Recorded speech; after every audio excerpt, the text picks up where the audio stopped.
Hello guys, नमस्कार। स्वागत है एक और नए वीडियो में। आज आप लोगों के लिए मैं स्क्रीन पर वीडियो बना रहा हूं, वो इसलिए क्योंकि समझाना बहुत जरूरी है।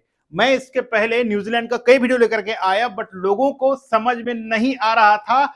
सिर्फ यही समझ में आ रहा था कि जॉब तो है, वैकेंसीज तो है, 2 प्रकार का 3 प्रकार का वीजा तो है, लेकिन अप्लाई कैसे किया जाए। और यही वजह है कि आज मैं स्क्रीन के माध्यम से आपको मैं बताने वाला हूं कि आप कैसे अप्लाई कर सकते हैं। इसके लिए क्या चाहिए, आपको सबसे पहले जानना है एक्रीडिएटेड एम्प्लॉयर लिस्ट।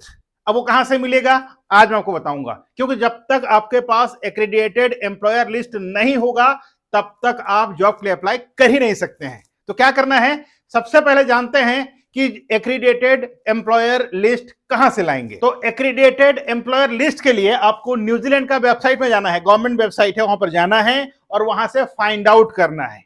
लेकिन इसके बाद क्या करना है ये आपको जानना है। तो क्या करना है मेरे दोस्तों, find A job and employer. मतलब पहले आपको नौकरी ढूंढना है और बाद में एम्प्लॉयर ढूंढना है। ठीक है, क्या ढूंढना है, या पहले आप एम्प्लॉयर ढूंढें और बाद में नौकरी ढूंढें। ठीक है, इसके लिए क्या करना पड़ेगा मैं आपको बताता हूं। Pick and Z. क्या है, पिक एंड जेड। ये एक एम्प्लॉयर है दोस्तों, ये एक्रीडिटेड एम्प्लॉयर लिस्ट में आता है। पिक एंड जेड, यहां पर ये लोग आपको हॉर्टिकल्चर, ठीक है, एग्रीकल्चर और विटिकल्चर, एग्रीकल्चर और विटिकल्चर, ये तीनों में आपको जॉब देंगे। और सीजनल जॉब में यही 3 प्रकार का जॉब आपको ज्यादा देखने को मिलेगा और इसमें ही आपको जॉब अप्लाई करना चाहिए। और तो और अगर आप सोचते होंगे कि हमारे पास एक्सपीरियंस ही नहीं है, हम कैसे अप्लाई करें, तो मेरा दोस्त ये जो कंपनी है ना, ये आपको ट्रेनिंग भी देता है ताकि आप बहुत अच्छे से अपना काम को निभा सके, बहुत अच्छे से आपके काम को आप कर सकें। अब मैं आपको बता दूं, ये जो एम्प्लॉयर है, इनका वेबसाइट में जाकर क्लिक करके देख लीजिए आप सैलरी कितना मिलता है। ठीक, और यहां पर आपको मिनिमम 1900 न्यूजीलैंड डॉलर से लेकर के 2500 न्यूजीलैंड डॉलर आपको ये ऑफर करते हैं। ठीक, तो रही बात एज की, एज कितना होना चाहिए, तो मिनिमम 21 ईयर से लेकर के 45 के बीच होना चाहिए। ये हो गया आपका एज लिमिट। अब मैं कई बार बताता हूं एक चीज को, आपको देखना है एक्रीडिएटेड एम्प्लॉयर लिस्ट। जब तक एक्रीडिएटेड एम्प्लॉयर लिस्ट में नाम नहीं आता है, तब तक आपको जॉब अप्लाई नहीं करना है, कोई मतलब का नहीं होगा। ठीक है, तो आपको सबसे पहले यही चीज को ध्यान देना है, एक्रीडिएटेड एम्प्लॉयर लिस्ट को ढूंढना है और अप्लाई करना है। जैसे मैंने एग्जांपल दिया एक चीज का, पिक एंड जेड, ये एक्रीडिएटेड एम्प्लॉयर लिस्ट में आता है और ये आपको ऑफर करते हैं हॉर्टिकल्चर, एग्रीकल्चर, विटिकल्चर। इसके अलावा मैं आपको कुछ वेबसाइट का नाम बता देता हूं।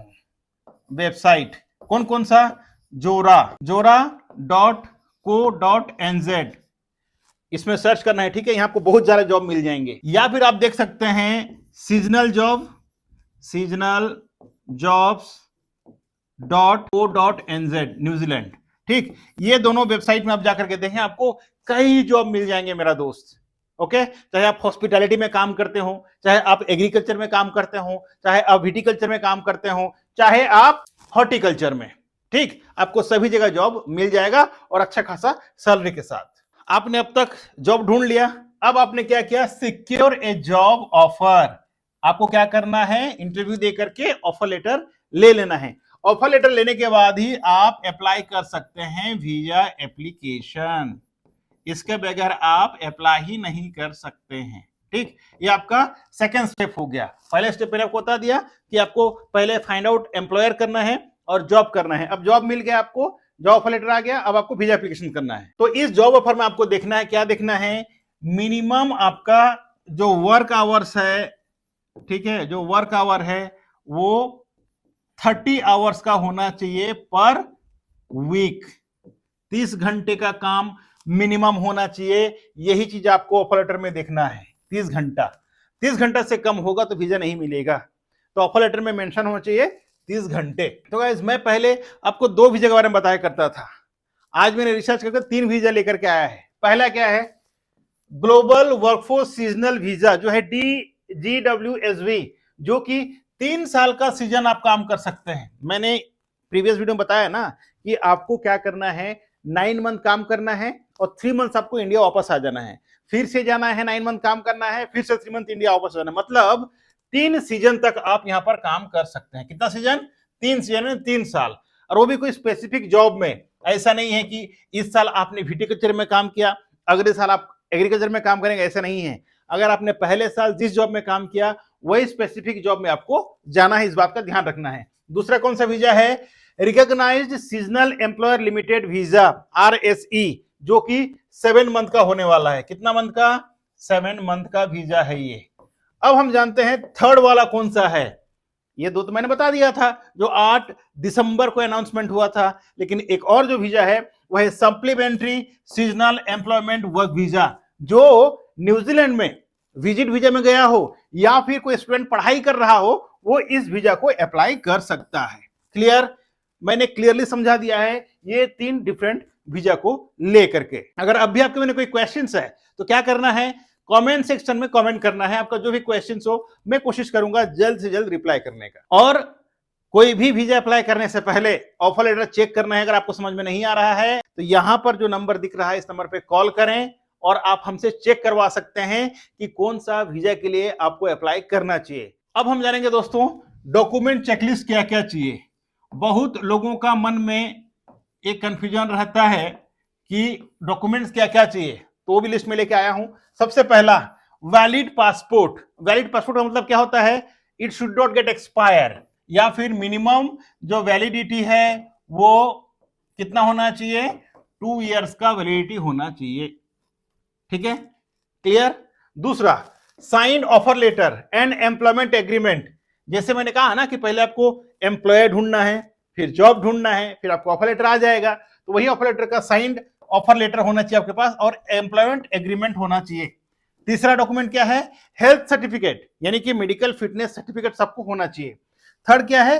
PCC, police clearance certificate. यहां पर समझना है आपको, जो PCC है वो कमिश्नर ऑफिस या नियरेस्ट पुलिस स्टेशन से अप्लाई नहीं करना है। It has to apply through passport website, दूसरा जगह से नहीं चलेगा। ठीक है, तो PCC होना चाहिए। पांचवा क्या है? Proof of relevant experience and skills. जो जॉब के लिए आप जा रहे हैं, चाहे आप हॉर्टिकल्चर में जाएं, एग्रीकल्चर में जाएं, विटिकल्चर में जाएं, हॉस्पिटैलिटी में जाएं, चाहे कोई भी और काम में जा रहे हैं आप, तो उसका रिलेवेंट आपके पास एक्सपीरियंस होना चाहिए या फिर स्किल सर्टिफिकेट्स होना चाहिए, तभी आप अप्लाई कर सकते हैं। छठा, proof of sufficient funds and travel insurance. ये बहुत जरूरी है। अब सफिशिएंट फंड्स का मतलब क्या होता है? मिनिमम 3 से 4 लाख, 3 से 4 लाख आपका अकाउंट में होना चाहिए। ठीक है, और आपके पास ट्रैवल इंश्योरेंस होना चाहिए, फिर आप अप्लाई कर सकते हैं वीजा के लिए। अब फाइनली क्या करेंगे? अप्लाई करेंगे वीजा के लिए। मैंने सारे डॉक्यूमेंटेशन प्रोसेस सब कुछ बता दिया, जॉब का बारे में बता दिया। अब अगर आपको अप्लाई करना है, आपका एप्लीकेशन सबमिशन करना है, इसके लिए इमिग्रेशन